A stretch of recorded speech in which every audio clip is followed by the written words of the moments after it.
Imagine being a young woman admired for both your beauty and intelligence, courted by many men. Among them, a noble man named Fukakusa no Shōshō approaches you. You tell him, "If you visit me for 100 nights, I will accept your love." He faithfully visits every night, but on the 99th, on a snowy evening, he dies. As time passes, you reach the age of 100. No one speaks of your beauty anymore, and the traces of your former self have faded. You quietly leave the capital, walking alone. Being far from the beauty of a woman like Komachi, and lacking profound wisdom, stepping into her shoes feels like a daunting task. Yet, through the Noh play Sotoba Komachi, I am unexpectedly made live her life, if only for the duration of the performance. Hello everyone, welcome to Nan'pusha podcast. I'm Kasumi, your host. In today's episode, we will explore the Noh masterpiece, Sotoba Komachi. This play tells the story of the renowned Heian era poet, Noh Komachi, who, now 100 years old, lives as a destitute beggar. However, this is not merely a story of the fading of beauty. This work weaves in deep themes such as loss through aging, love and resentment, and faith and salvation. Now, let us step into the world of Sotoba Komachi together.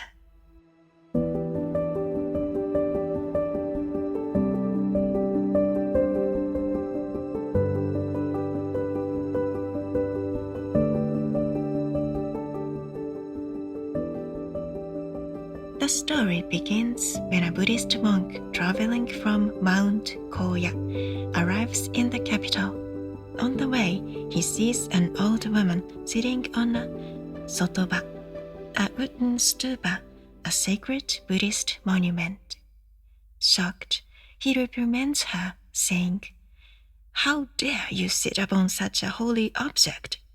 It is utterly disrespectful." But this old woman is no ordinary beggar. She responds calmly yet sharply.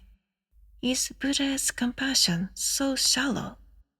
At this, the monk is left speechless. His faith is rooted in ritual and outward form, but the old woman's words cut to the heart of Buddhist philosophy. This scene poses a fundamental question. What matters more, ritual or spiritual essence? While form and discipline are important in Buddhism, the ultimate essence of Buddha's teachings lies in compassion.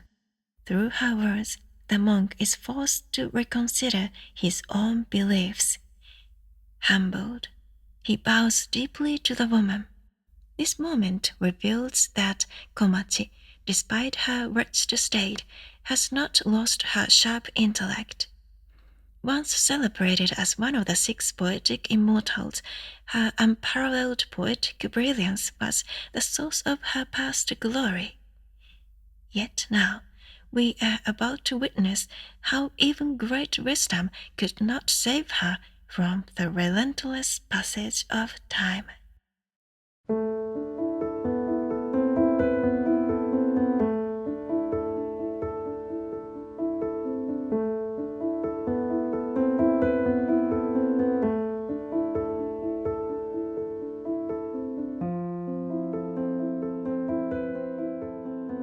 When the monk asks for her name, the old woman reveals herself. "I am the ruined form of Noh Komachi." She then begins a sorrowful monologue, recalling her past beauty and the dazzling life she once led. The contrast between then and now overwhelms her, and as he speaks, she gradually falls into madness. Why does she descend into insanity?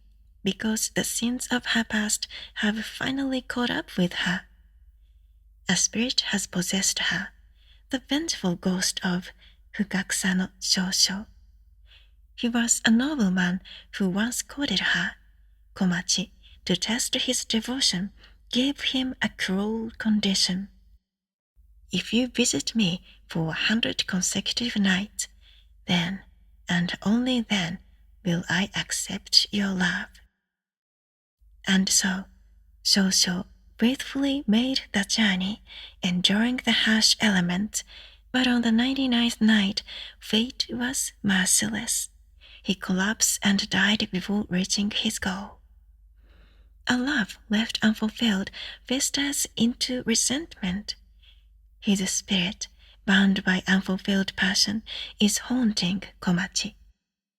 Many Noh plays depict a cycle where the living long for the dead, while the dead cling to the living. This is precisely the dynamic between Komachi and Fukakusa no Shōshō. Love, which should be an emotion of tenderness and affection, when tainted by obsession, turns into chains that torment both the lover and the loved. Ooh, I don't wanna miss you. Oh, I don't wanna miss you. Ooh, I don't wanna miss you. Sotoba Komachi belongs to a category of Noh known as old woman plays, Rōjōmono. These are among the most philosophical and difficult plays to perform, as they explore deep existential themes. Even in old woman plays, Komachi is not merely a symbol of aging. She is a symbol of the conflict between intellect and karma, as well as the desire for enlightenment.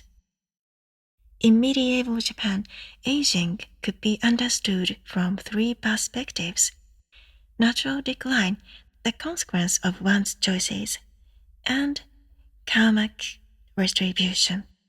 Biological aging was recognized as an inevitable process, and social decline could result from misfortune. However, the most morally significant view was that of aging as karmic retribution. The aging process as the consequence of one's past actions. In Sotoba Komachi, Ono no Komachi's suffering is not merely decay, but the weight of her karma. In Buddhist thought, arrogance, cruelty, or indulgence in youth often returns as misfortune in later years.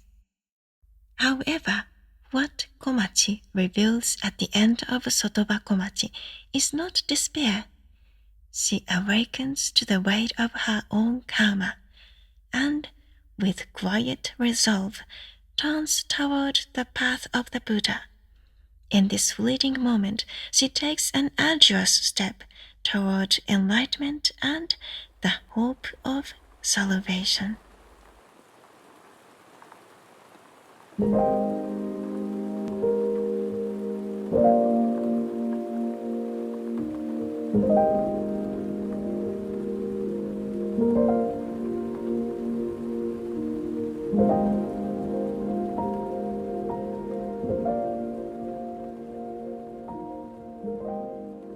Sotoba Komachi elegantly intertwines the themes of karma, wisdom, love, and enlightenment. In the stillness of Noh, we are drawn into the depth of human suffering, yet also catch a glimpse of the fragile hope of redemption. If you ever have the opportunity, I encourage you to watch Sotoba Komachi. As you sit within the measured time of Noh, let your thoughts drift to the burdens of love and the nature of karma. That is all for today's episode. Thank you for listening. ではまた。